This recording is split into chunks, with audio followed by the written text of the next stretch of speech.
अस्सलाम वालेकुम वरहमतुल्लाहि वबरकातुहू। Day number 11।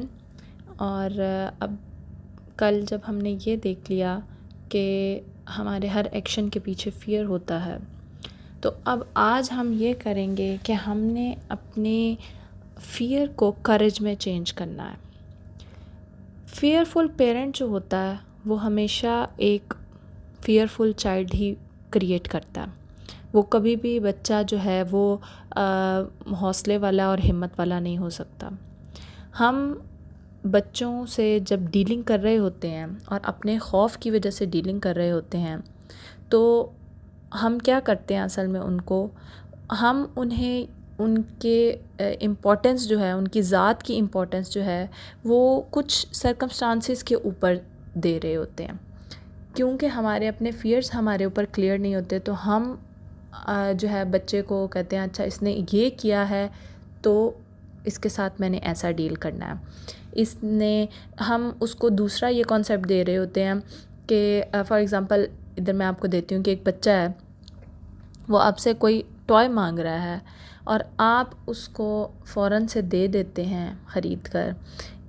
उसके पीछे आपका ये डर होता है कि बच्चा जो है वो उदास ना हो जाए। तो इसका मतलब है कि आप उसको हैप्पीनेस जो है, उसकी एसेंस हैप्पीनेस की, उसको मटेरियलिस्टिक चीज़ों से जोड़ रहे होते हैं। क्योंकि उसके पीछे आपका अपना फ़ियर रहा हुआ है कि आपको जब कभी ज़िंदगी में एक दफ़ा वो कोई चीज़ नहीं मिली थी तो आप उदास हो गए थे।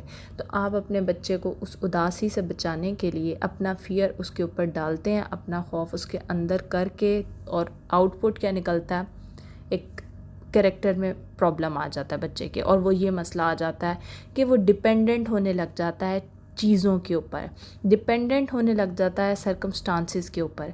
आज आपने देखा होगा हमारी सोसाइटी का एक बहुत बड़ा अलमिया है ये, कि हम कहते हैं सर्कमस्टांसेस ही हमारे हिसाब के नहीं हैं तो हम कुछ नहीं करते हैं। हम हर चीज़ का ब्लेम किसी और के ऊपर डालने की कोशिश करते हैं।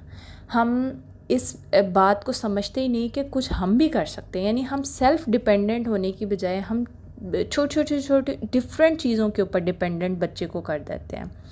तो आपने क्या करना है, बच्चे को उसकी जो उसे दर्द हो रहा है, जो दुख हो रहा है उसकी किसी सिचुएशन के ऊपर, उसको क़ुव्वत बर्दाश्त आपने पैदा करनी है।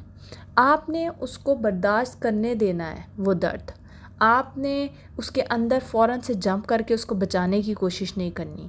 आपने ये करना है कि उन फ़ियर्स को बहुत आराम से, प्यार से उनको समझना है। अपने खौफ को भी समझना है, आपने अपने होल्स को कंप्लीट करना है।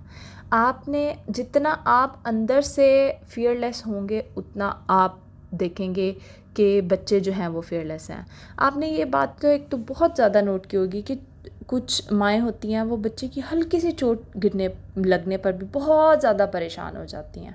मैं ये नहीं कह रही हूँ कि परेशान नहीं होना चाहिए, परेशान होना चाहिए कि कोई ज़ोर की ना लग गई हो, लेकिन उसको बहुत ज़्यादा परेशान कर देती हैं। और सेम फिर आगे आप देखेंगे कि वो बच्चे वैसे ही चीज़ों को परसीव करते हैं, वो वैसे ही अपने इंसिडेंट्स को उसी तरह करते हैं।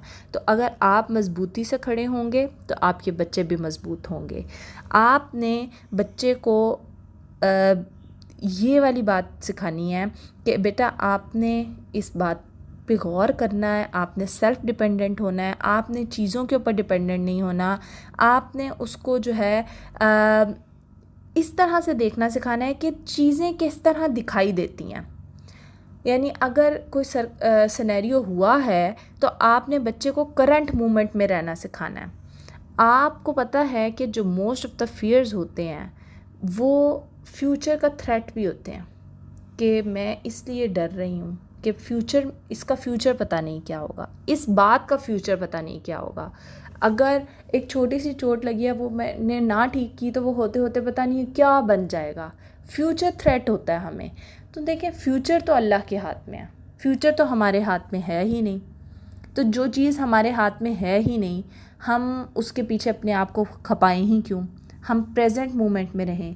हमें पता हो ये वक्त मेरे पास है, अच्छा चोट लगी है, आओ बेटा हम इसको डील कर लेते हैं। अच्छा आपको ये टेस्ट में आपके मार्क्स कम आ गए हैं, कोई बात नहीं, हम इसको सीख लेते हैं। अच्छा आपकी बहन भाई से लड़ाई हो गई है, कोई बात नहीं, हम देख लेते हैं कि इसको कैसे करना है। और हाँ, बहन भाइयों से लड़ाई के बारे में एक बात किसी ने सवाल किया था कि मतलब बहन भाई बहुत ज़्यादा लड़ते हैं तो क्या करें हम, उसमें हम किस तरह से बच्चे को डील करें। तो देखें, बच्चे तो आपस में लड़ते हैं, उनका वे ऑफ कम्युनिकेशन होता है। हाँ, आपने सिर्फ ये ध्यान रखना होता है कि बुलिंग और फाइटिंग में आपने ध्यान रखना है कि कहीं बड़ा बच्चा छोटे को बुली तो नहीं कर रहा। बुलिंग होती है जब एज गैप ज़्यादा होता है कि जी दूसरी पार्टी को पता नहीं है कि कैसे डील करना है, और फाइटिंग होती है कि दोनों का पलड़ा बराबर का होता है और दोनों बच्चे बराबर का लड़ रहे हैं। तो आपने बस इस बात का फाइटिंग के दौरान ध्यान रखना होता है, आपने उस करंट मोमेंट में रहना सिखाना होता है। अब जिस तरह जब भी मेरे बच्चे आपस में लड़ते हैं तो मैं उनको कहती हूँ, देखो अभी आप लड़ रहे हो ना, अभी थोड़ी देर के बाद आप दोनों आपस में दोस्ती कर लोगे। क्या ये लड़ाई हमेशा रहती है? आप हमेशा एक दूसरे को कहते हो अब मैं नहीं आपके साथ खेलूँगा, लेकिन आप फिर दोनों एक दूसरे के साथ खेलने लग जाते हो। मैं कॉन्टिन्यूसली उन्हें सिर्फ ये कह लें स्लो पॉइजनिंग करती हूँ जब भी वो ये लड़ते हैं, कि अब वो ये बात को इतना समझ चुके हैं कि जब भी लड़ते हैं ना तो खुद ही बोल रहे होते हैं कि अभी तो हम लड़ रहे हैं ना, अभी देखना हम फिर भूल जाएंगे। तो आपने ये बात बच्चों को छोटी छोटी टिप्स होती हैं कि आपने इस तरह से बच्चों को सिखानी होती है। फिर ये है कि लाइफ को आप प्लान नहीं कर सकते हैं, क्योंकि उसको चलाने वाले आप हैं नहीं हैं, उसको चलाने वाली ज़ात तो ऊपर बैठी है। यानी अगर कोई मुझसे ये पूछे कि ये मेरा बच्चा ऐसे करे तो मैं उसको कैसे कर दूँ, मैं उसको कैसे टैकल करूँ, तो देखें टैकल बच्चे के तो टेंट्रम्स और बच्चे के तो मूड स्विंग्स और बच्चे के तो सारी सब कुछ चेंज होता रहेगा। टैकल तो मैंने करना है ना। मैं अगर अपने अंदर से मजबूत नहीं होंगी तो मैं किसी भी सिचुएशन को टैकल नहीं कर सकूँगी। अगर मैं खौफ में ही मुब्तला रहूँगी फ्यूचर के, पास्ट के, तो मैं उसके प्रेजेंट में नहीं रह सकूँगी। तो आपने अभी का जो मोमेंट आपके पास है, आपने उसको एम्ब्रेस करना है। आपने ऑथेंटिसिटी के साथ उसको करेज में डेवलप करना है। आपने कहना है हाँ मैं इसको करेजसली मैं इसको टैकल कर सकती हूँ। आपने अपने आप को उस खौफ से निकाल के इस प्रेजेंट मोमेंट में लेके आना है। Yes, I can do everything. अगर कोई परेशानी आ गई है, मैं उसको सोच के, मैं उसको देख के मैं कर सकती हूँ। आपने आहिस्ता आहिस्ता से इन चीज़ों को टेम करना है। आपने इल्यूजन से बाहर निकलना है। हम उनको मतलब बच्चों को भी धड़ल्ले से चीज़ों को फेस करना सिखाएं। ये नहीं कि बच्चे दबक के बैठ जाएं, ये नहीं कि बच्चे बहुत ज़्यादा ओवर रिएक्ट करने लग जाएं। आपने इत्तेदाल का रास्ता इख्तियार करते हुए उनको ये चीज़ें सिखानी हैं। अब इसमें आ जाते हैं आज के टास्क की तरफ। टास्क में ये होगा कि आपने अपनी फेयरफुल थॉट्स लिखनी है कि my fearful thought is for example character building. ठीक है, is it occurring in the present और फ्यूचर, यानी कैरेक्टर बिल्डिंग जो है वो आप किस मतलब ये अभी हो रही है या फ्यूचर में है। जाहिर है कैरेक्टर बिल्डिंग तो रोज़ की बुनियाद पे होती है। मैं फ्यूचर वाले कैरेक्टर बिल्डिंग में ना चली जाऊँ कि जी कल को बच्चा पता नहीं कैसा होगा। मेरे पास आज है, मुझे अल्लाह ने आज का दिन दिया है, कल तो किसी ने भी नहीं देखा। तो मैंने आज अपने बच्चे को कैसे डील करना है, कैसे करना है, तो मैं उसमें कंटेंटेड रहूँगी। मैं कहूँगी हाँ मैं आज एक चीज़ भी सिखा दूँ तो कोई मसला नहीं, वो सीख जाएगा, वो बच्चा है अभी।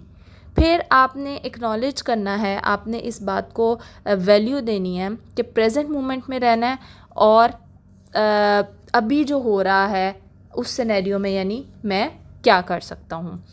फिर ये कि व्हाट इफ़ आपका एक फ़ियर ये भी हो सकता है कि मैं उसकी पढ़ाई का कैसे ध्यान रखूँ। भाई वो पता नहीं पढ़ के कुछ बन भी पाएगा कि नहीं, और ये जो है वो प्रेजेंट में नहीं हो रहा, ये फ्यूचर में हो रहा है, क्योंकि कुछ बन पाना ये फ्यूचर की बात है। तो मैं उसके लिए कि किस चीज़ को एक्नॉलेज करूँगी कि प्रेजेंट मोमेंट में किस तरह रहूँगी। मैं कहूँगी yes I can do best now. मैं अब बच्चे के लिए आज मैंने बच्चे को जो पढ़ाना है मैं उतना बेहतरीन पढ़ा दूँगी।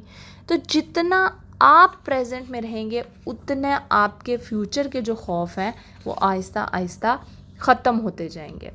और बस इसमें यही है कि आज आप ये करेज में अपने अपने सारे खौफ को करेज में ट्रांसफ़र करना है कि मैं अब जो पिछले फियर्स बैठे हुए मेरे दिमाग में, मैं तब कुछ नहीं कर सकती थी, मैं अब कुछ कर सकती हूँ, ये आज मेरे हाथ में है।